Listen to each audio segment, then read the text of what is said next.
tidak pernah curi orang lain punya tanah. Tanah ini tempat kita cari makan di sini. Ini hak kami, hak mutlak.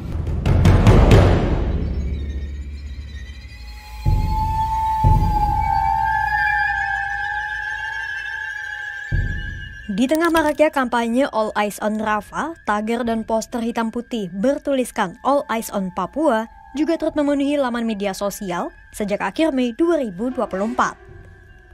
Namun, apa yang sebenarnya terjadi dan disuarakan dari kampanye All Eyes on Papua?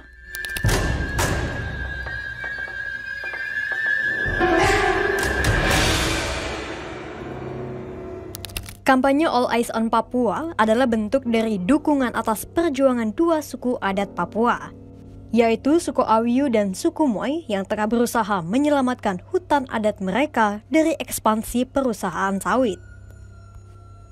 Perjuangan mereka menjadi sorotan luas usai para pejuang lingkungan hidup suku Awiyu dan suku Moy melakukan aksi damai di depan Gedung Mahkamah Agung Jakarta Pusat pada 27 Mei 2024.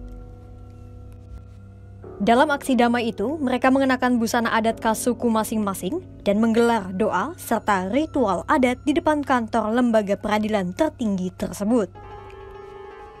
Mereka tidak sendirian, ada pula sorakan solidaritas dari para mahasiswa Papua dan sejumlah organisasi masyarakat sipil.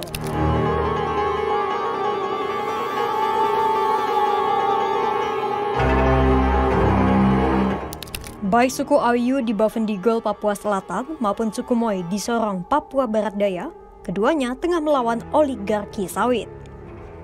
Kita mulai dari suku Awiyu terlebih dahulu.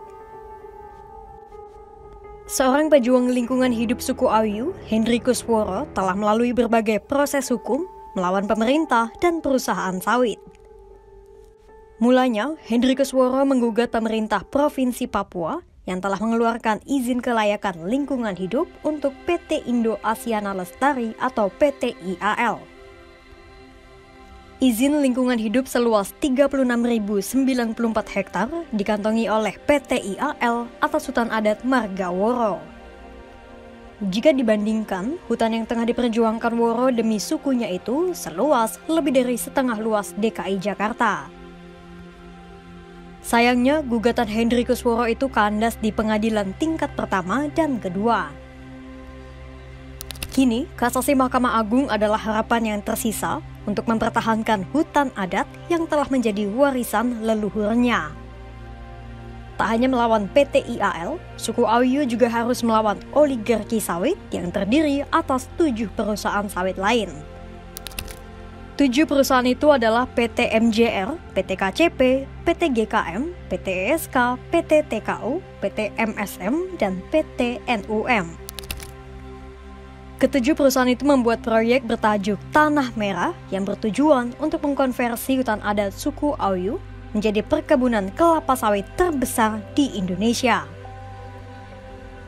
Namun, menurut kajian Gecko Project, proyek Tanah Merah berpotensi menghancurkan hutan Papua karena segudang masalah.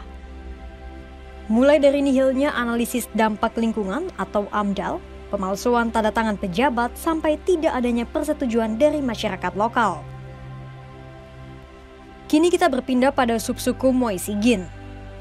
Sama seperti suku Awiyu, suku Moy juga turut melawan perusahaan sawit bernama PT Sorong Agro Sawitindo atau SAS. PT SAS akan membabat 18.160 hektar hutan adat suku Moy.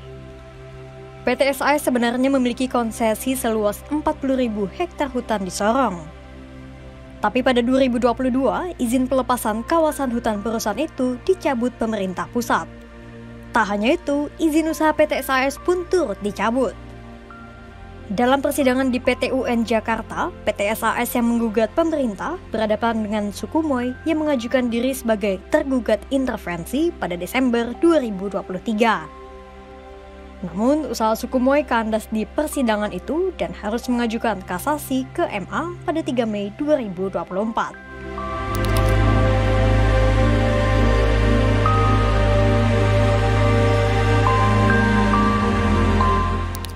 Hutan adat adalah sumber penghidupan bagi suku Awiyu dan suku Moy.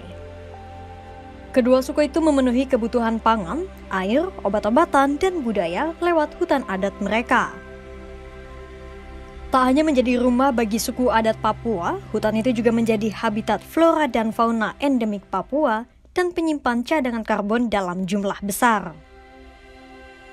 Dilansir dari situs Greenpeace, operasi PT IAL dan PT SAS dikhawatirkan memicu deforestasi yang akan melepas 25 juta ton karbon dioksida ke atmosfer dan memperparah dampak krisis iklim di tanah air. Tanah ini tempat kita cari makan di sini. Maka kami bawa tanah ini sebagai bukti bahwa di tempat kami itu ada terancam oleh perusahaan atau investasi perusahaan perkebunan kelapa sawit. Kami tidak mau dan kami tidak mau timbul konflik. Saya tidak mau. Dan pasti kalau ketika kita melakukan hal-hal ini, ada intervensi bilang kita bicara soal Papua Merdeka. Padahal ini pelanggaran HAM, kami ini korban pelanggaran HAM. Kami bukan bicara soal itu. Ini hak kami, hak mutlak. Tujuannya adalah supaya para hakim agung yang akan memutus perkara mereka yang sekarang ada di level kasasi akan memberikan putusan yang memenuhi keadilan mereka. Keadilan dalam artian adalah mau memberikan keputusan yang kemudian sesuai dengan perlindungan hutan Papua, dengan perlindungan manusia Papua, dan juga perlindungan dunia ini dari krisis iklim.